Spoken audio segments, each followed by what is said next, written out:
नमस्कार, आप देख रहे हैं आज तक। मैं हूं आपके साथ नवजोत रंधावा। बड़ी खबर सबसे पहले, अयोध्या में जमीन डील से जुड़ी हुई गड़बड़ी मामले के तमाम आरोपों को लेकर डिप्टी सीएम केशव प्रसाद मौर्य ने कहा है कि जिनके हाथ राम भक्तों के खून से सने हैं वो सलाह न दे।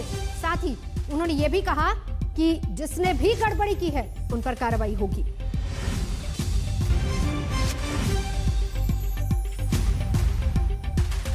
इनके हाथ राम भक्तों के खून से रंगे हैं, वो सलाह ना दें। अगर कोई किसी ने भी गड़बड़ किया होगा, ट्रस्ट उसकी जांच करेगा और जो दोषी होंगे उनके खिलाफ कार्रवाई होगी। और रामलला का भव्य मंदिर निर्माण का काम चल रहा है, भव्य मंदिर का निर्माण का कार्य होगा और सलाहकार ना बने। मुझे साधु संत वहाँ पे मंदिर निर्माण जो ट्रस्ट है उसके साथ जुड़े हुए हैं और सबको विश्वास है कि कहीं अगर कोई गड़बड़ है उसकी जांच होगी। जो दोषी सर, ट्रस्ट के लोगों पर ही आरोप लगा है। जो ट्रस्ट के लोग आरोप लगाना अलग है, जांच करना अलग है, लेकिन पहले जांच होने दीजिए। आरोप लगा है तो जो दोषी होंगे उनके खिलाफ कार्रवाई। आरोप लगा है, जांच होगी, दोषियों के खिलाफ कार्रवाई होगी। कब होगी वो पता नहीं, लेकिन उससे पहले सियासत हो रही। क्या कह रहे हैं कांग्रेस, सुनिए जरा। गड़बड़ झाला केवल साथियों इस बात से साफ है कि 18 मार्च 2021 को 5 मिनट के अंतर में शाम को 7:10 और शाम को 7:15 के बीच रजिस्टर्ड दोनों कागजात में राम मंदिर के लिए खरीदी जा रही जमीन की कीमत 2 करोड़ से बढ़कर 18.5 करोड़ रुपया हो जाती है। दुनिया के इतिहास में 5.5 लाख रुपया प्रति सेकंड के हिसाब से बढ़ने वाली अनूठी ये अकेली ही जमीन है। तो अयोध्या में जमीन खरीद को लेकर भ्रष्टाचार के आरोप लगे हैं। विवादों के केंद्र में है राम जन्मभूमि तीर्थ क्षेत्र ट्रस्ट। आरोप यह है कि 2 करोड़ की जमीन 18.5 करोड़ में खरीदी गई। हालांकि ट्रस्ट भ्रष्टाचार के आरोपों को सिरे से खारिज कर रहा है।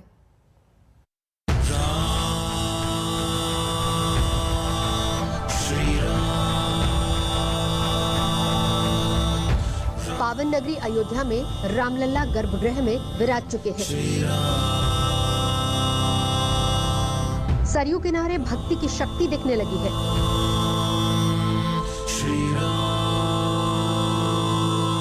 अयोध्या नगरी सजी है, संवरी है। बस इंतजार है तो भव्य राम मंदिर का, जिसका काम लगातार चल रहा है। लेकिन उसी मंदिर से जुड़े ट्रस्ट को लेकर गंभीर आरोप लग रहे हैं। ये आरोप है जमीन खरीद में भ्रष्टाचार के। आरोपों के मुताबिक 2 करोड़ की जमीन को ट्रस्ट ने 18.5 करोड़ में खरीदा। जमीन की कीमत 2 करोड़ थी, लेकिन महज 10 मिनट में ही डील पक्की हुई और वो कीमत हो गई 18.5 करोड़। ये एक जमीन है गाटा संख्या 243, 44 और 46 की, जिसकी जमीन की मालियत है 5 करोड़ 80 लाख रुपए लगभग। और ये जमीन 2 करोड़ रुपए में खरीदी गई कुसुम पाठक और हरीश पाठक से। खरीदने वालों का नाम है रवि मोहन तिवारी और सुल्तान अंसारी। ये जमीन खरीदी गई 7:10 पे। ये भी टाइमिंग है, देख लीजिए आप। 7:10 पे ये जमीन खरीदी गई और यही जमीन 5 मिनट के बाद रवि मोहन तिवारी और सुल्तान अंसारी से 18.5 करोड़ रुपए में राम जन्मभूमि ट्रस्ट ने खरीद लिया। 18.5 करोड़ रुपए में मंदिर के निर्माण में एक आरोप लग रहा है। लखनऊ से लेकर यहाँ तक जानकारी हमको आरोप लगते ही रहते हैं। मैं 100 साल से आरोप ही देख रहे हैं हम लोग। हम पर महात्मा गांधी की हत्या के आरोप लगे। आरोप से हम चिंता नहीं करते। आप भी चिंता मत करिए, आप खूब लगाइए। You are yes, I accept, I ready, you also, you do it. आप अपना काम करिए, हम अपना काम करेंगे। ट्रस्ट का कुछ पर कहना है इस बारे में? नहीं कहना, अभी स्टडी करेंगे। 10 मिनट के अंतराल में जमीन की कीमत 16.5 करोड़ बढ़ गई। यानी प्रति सेकंड 5.5 लाख रुपए महंगी होती गई जमीन और 10 मिनटों में ही कीमत में 9 गुना इजाफा हो गया। इसी साल 18 मार्च को उस जमीन की दोनों डील हुई थी और दोनों डील में महज 10 मिनट का ही अंतर था। सबसे बड़ी बात यह कि दोनों डील में दोनों गवाह कॉमन हैं। उनमें एक नाम अनिल मिश्रा का है जो जन्मभूमि ट्रस्ट के सदस्य हैं और दूसरा नाम है अयोध्या के मेयर ऋषिकेश उपाध्याय का। हालांकि ऋषिकेश उपाध्याय भ्रष्टाचार के किसी भी आरोपों से साफ इनकार कर रहे हैं। ट्रस्ट ने आपको प्रेस रिलीज जारी किया है ना कि उसकी वर्षों पुरानी अनुबंध की जमीन थी। वर्षों मने हो सकता है 5 साल, 7 साल, 10 साल, वो क्लियर होगा, पेपर मिलेगा, दूध का दूध पानी का पानी होगा। उनको तो बस ये इतना कह सकते हैं कि राजनीति से प्रेरित कौन लोग आरोप लगाए हैं, आप स्वयं बताएं कि आम आदमी पार्टी और समाजवादी पार्टी। तो ये पूर्णतः राजनैतिक है। भगवान रामलला के भव्य मंदिर का निर्माण चल रहा है, सबको दिक्कत है और इसमें राजनीति के अलावा कुछ नहीं। आम आदमी पार्टी के सांसद संजय सिंह तो जमीन की खरीद में भ्रष्टाचार का आरोप लगा रहे हैं और सीबीआई जांच तक की मांग करने लगे हैं। तमाम सियासी सवालों के बीच राम मंदिर ट्रस्ट ने इसे राजनीतिक आरोप बता दिया है। 18.5 करोड़ रुपए में इसका अग्रीमेंट हुआ है और इसे ही लेकर पूरा का पूरा विवाद है कि 2 करोड़ रुपए में जो जमीन रजिस्ट्री कराई गई, महज कुछ मिनटों के बाद 18.5 करोड़ रुपए में कैसे उसका अग्रीमेंट हुआ। तमाम विवाद इसी को लेकर के है और अब पूरी सफाई राम जन्मभूमि तीर्थ क्षेत्र ट्रस्ट को देनी है। कुमार अभिषेक, अयोध्या आज तक। तो अयोध्या में विवाद में आई जमीन को लेकर अब सियासत गर्मा गई है, लेकिन इसके केंद्र में 3 अहम किरदार हैं। जमीन की पूरी डील में 3 ऐसे नाम हैं जो कॉमन है। आइए हम आपको दिखाते हैं वो तीनों किरदार कौन है और उनकी भूमिका क्या है।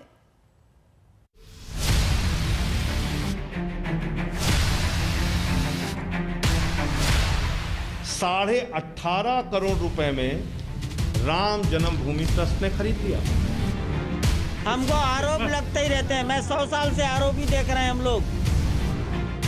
भगवान रामलला के भव्य मंदिर का निर्माण चल रहा है, सबको दिक्कत है और इसमें राजनीति के अलावा कुछ नहीं। 18.5 करोड़ की डील पर विवादों का डंक लगा है। एक पक्ष इसे स्कैम बता रहा है तो दूसरा पक्ष फेयर डील होने की दलील दे रहा है। लेकिन जमीन डील की पूरी कहानी 3 लोगों के इर्द गिर्द घूम रही है।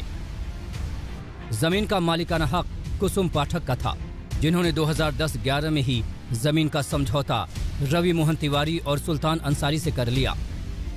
अयोध्या की इस जमीन की खरीद बिक्री में कुल 3 किरदार अभी तक सामने आए हैं। पहला, जिसकी जमीन थी कुसुम पाठक।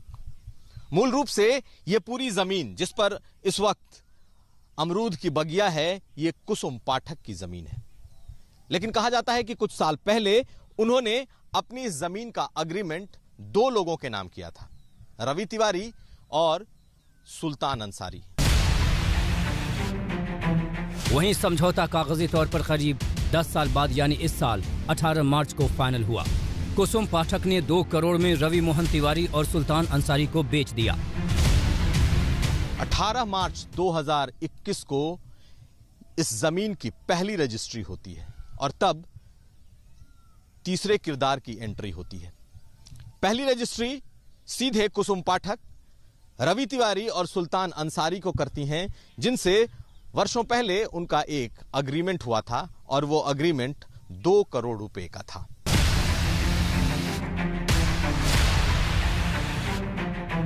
18 मार्च को ही रवि मोहन तिवारी और सुल्तान अंसारी ने 2 करोड़ वाली वो जमीन श्री राम जन्मभूमि तीर्थ क्षेत्र ट्रस्ट को बेच दी। कीमत ली गई 18.5 करोड़। इसी डील को लेकर विवाद का अध्याय शुरू हो गया है। प्रशासन और ट्रस्ट की माने तो इस जमीन को इसलिए खरीदा गया है ताकि अयोध्या के कई मंदिरों को यहां पर शिफ्ट किया जाना है। लेकिन ट्रस्ट ने ये जमीन सुल्तान अंसारी और रवि तिवारी से खुद के नाम रजिस्टर कराया है और उसी दिन रजिस्टर कराया है जिस दिन इस जमीन की बिक्री, इस जमीन की रजिस्ट्री 2 करोड़ में हुई है। ट्रस्ट ने इस जमीन को 18.5 करोड़ में खरीदने का रजिस्टर्ड अग्रीमेंट किया है और 17 करोड़ रुपए बकायदा अकाउंट में ट्रांसफर भी कर दिए हैं। जिस जमीन का विवाद है उसका एरिया है 12,080 वर्ग मीटर। राम जन्मभूमि तीर्थ क्षेत्र में पड़ने वाली इस जमीन पर जन्मभूमि के कुछ मंदिर बनाए जाने की योजना है, लेकिन सियासी सवालों से उपजा विवाद फिलहाल थमता नहीं दिख रहा।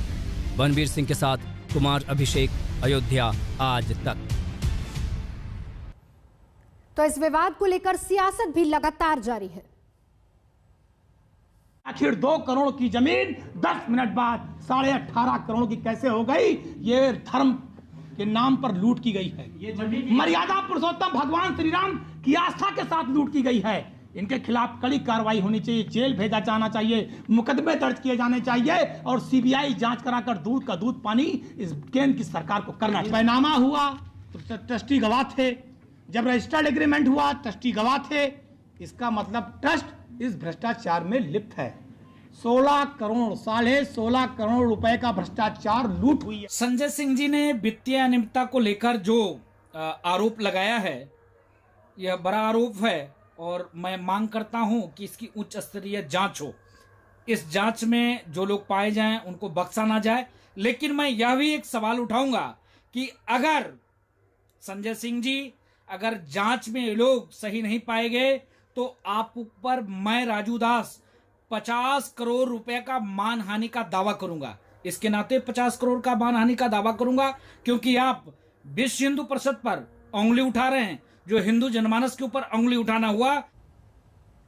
सीधा चलेंगे, कुमार अभिषेक मेरे सहयोगी हमारे साथ जुड़ चुके हैं। कुमार अभिषेक, सीधे तौर पर विपक्ष कह रहा है कि एक बड़ा भ्रष्टाचार है, सरकार कह रही है एक सियासत है।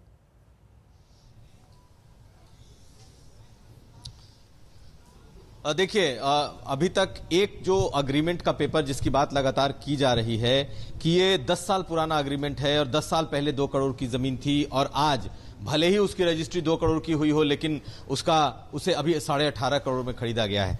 तो अब सब कुछ इस बात पर निर्भर कर रहा है कि आखिर वो रजिस्ट्री की जमीन, वो जो रजिस्टर्ड पेपर था, क्या वो सामने आता है या नहीं। अभी तक वो सामने नहीं आया है। चंपत राय ने आज कहा है निकल करके कि वो इस मामले में कल बात करेंगे, यानी कि कुछ न कुछ कागजों में एक झोल दिखाई देता है, कुछ न कुछ एक गड़बड़ दिखाई दे रहा है, जिसे लेकर तुरंत ट्रस्ट जो है वो सफाई देने की स्थिति में नहीं है। यहां तक कि सरकार की तरफ से भी जो उप मुख्यमंत्री निकले आज कैबिनेट के बाद, तो उन्होंने कहा कि इस मामले की जांच चल रही है और इसकी इंक्वायरी एक तरीके से कराई जा रही है कि आखिर ये सब कुछ हुआ कैसे। सियासत अपनी जगह पर है। जिस तरीके से ये पूरा का पूरा मामला उठ गया है, अब ये मामला तब तक नहीं शांत होने वाला है जब तक इसके एक एक सवाल पर एक एक जवाब निकल करके ट्रस्ट नहीं देता है। यानी कि आखिर ये 2 करोड़ की जमीन 18.5 करोड़ की कैसे हुई, वो कौन सी डीड थी, वो कौन सा अग्रीमेंट था जो आज से 10 साल पहले हुआ, आखिर क्यों 2 करोड़ की जमीन को ट्रस्ट ने 18 करोड़ में एक दिन खरीदा। तो कई ऐसे सवाल हैं जो कि सामने आएंगे, जो हमें अभी तक बताया जा रहा है उससे पता ये चल रहा है कि आने वाले 24 घंटों यानी कि कल तक ट्रस्ट इस पर कुछ न कुछ खुलकर जवाब देगा, क्योंकि उस पर आरोप इस वक्त काफी ज्यादा लग रहे हैं और जो ट्रस्ट है या फिर यहाँ के लोग हैं वो इसे सिर्फ राजनीतिक आरोप करार दे रहे हैं। नजर बना रखिए कुमार अभिषेक, शुक्रिया पूरी जानकारी के लिए। आगे बढ़ेंगे, बात करेंगे एलजेपी में जारी बगावत की।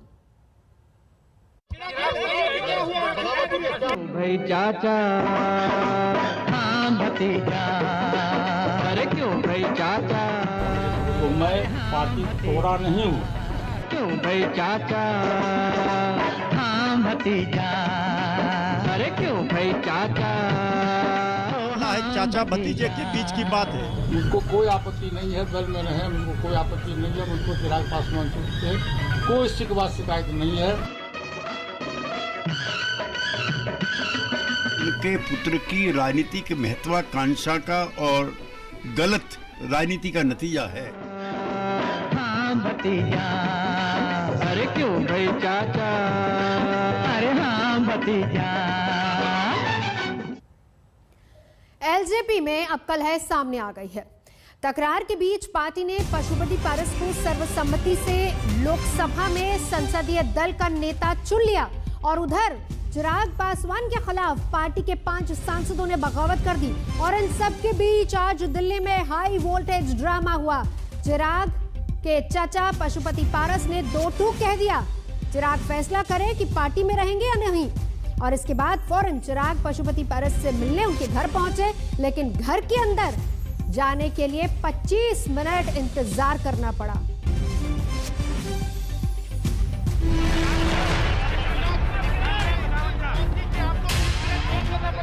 सुबह करीब 11:45 का वक्त था। चिराग खुद अपनी कार चलाकर चाचा पशुपति पारस के घर पहुंच गए। आरजू मुलाकात की थी, लेकिन सियासी तलखी ऐसी कि उनके लिए गेट बंद हो गए।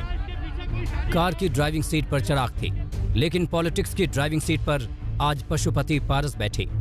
तलखी इतनी थी कि बड़े भैया रामविलास पासवान के बेटे के लिए भी पशुपति पारस ने दरवाजा नहीं खोला। घर का दरवाजा बंद कर दिया गया। गेट पर चिराग इंतजार करते रहे। मीडिया सवाल दागता रहा। पार्टी की अंदरूनी कलह और चाचा से रिश्तों पर सवाल दागे जाते रहे, लेकिन न तो गाड़ी का शीशा खुला, न ही चिराग की चुप्पी टूटी।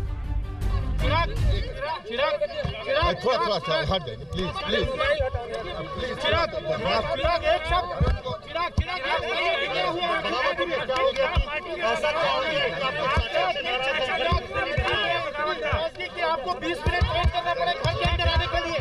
आप बात नहीं उठाओगे। क्या आपको लगता है कि ये इसके पीछे कोई साजिश है?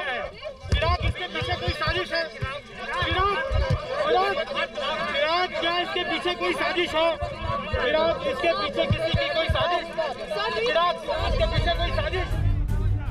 सवाल का जवाब देने की बजाय चिराग इंतजार करते रहे। वो गाड़ी का हॉर्न बार बार बजाते रहे ताकि कोई सुन ले और गेट खोल दे।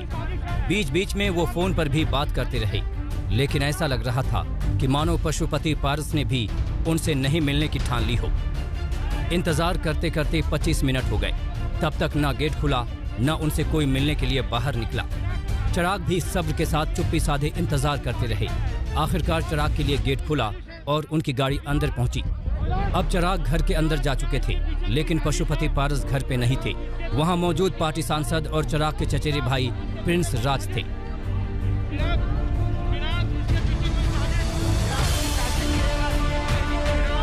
करने का एक बहुत बड़ा रोल जो है वो पशुपति पारस का रहा है, लेकिन पिछले कुछ समय से जिस तरीके से उनको अनदेखी की जा रही थी, इसको लेकर वो नाराज थे। और पार्टी में जिस तरीके से सलाह मशवरा नहीं किया जाता था, किसी से बात नहीं की जाती थी, ये आरोप है उन सांसदों का। जो सांसद जो हैं पशुपति पारस के साथ खड़े हैं, ये वो 4 सांसद हैं। प्रिंस राज खुद उनके चचेरे भाई हैं, चंदन सिंह हैं, महबूब अली केसर हैं, वीणा देवी हैं। ये इन सांसदों की भी नाराज़गी है कि कुछ बातें नहीं की जा रही थी। अब देखना ये है कि परिवार की लड़ाई, क्योंकि ये कह सकते हैं कि अब सबके सामने आ गई है, या कहें कि सड़क पर आ गई है। और चिराग पासवान बिहार की राजनीति से जुड़ा ये हाई प्रोफाइल ड्रामा दिल्ली में दिखा। ये सारी कवायद तब शुरू हुई जब आज खबर आई कि पार्टी में टूट हो गई है। 5 सांसद चिराग के खिलाफ हैं। पशुपति पारस ने मीडिया को संबोधित कर उस खबर पर मुहर लगाई और कह दिया कि हम एलजेपी से अलग नहीं हुए। चिराग को साथ रहना है या नहीं, वो खुद तय करें। पासवान जी हमारे परिवार के, हमारे भतीजा भी है, हमारे पार्टी के राष्ट्रीय अध्यक्ष भी थे, अभी तक हैं। मुझको कोई आपत्ति नहीं है, दल में रहे, मुझको कोई आपत्ति नहीं है। मुझको चिराग पासवान से कोई शिकवा शिकायत नहीं है। मैंने स्वयं आपको कहा कि मैं पार्टी तोड़ा नहीं हूँ। पार्टी ओरिजिनल पार्टी लोक जनशक्ति पार्टी है। पहले खबर ये भी थी कि सभी बागी 5 एलजेपी सांसद नई पार्टी बनाएंगे और बाद में जेडीयू में शामिल हो जाएंगे, लेकिन पशुपति पारस ने ऐसे किसी भी समीकरण से इनकार कर दिया। गलत है। हमारी पार्टी है, हमारी पार्टी रहेगी। लोक जनशक्ति पार्टी को दूसरे को मरवा नहीं है। लोक जनशक्ति पार्टी का संगठन पूरे देश में है और बिहार में हमारा संगठन काफी मजबूत है। हमारा संगठन था, है और भविष्य में रहेगा। एलजेपी में कलह की खबर तब आई जब बीती रात 5 बागी सांसदों ने लोकसभा अध्यक्ष ओम बिरला से मुलाकात की। ऐसे में एलजेपी में आगे क्या होगा, भविष्य की रणनीति क्या होगी, इस पर अभी भी सस्पेंस कायम है। पटना से रोहित कुमार सिंह के साथ हिमांशु मिश्रा, दिल्ली आज तक। फिलहाल यहाँ रुकेंगे एक ब्रेक के लिए। देखते रहिए आज तक।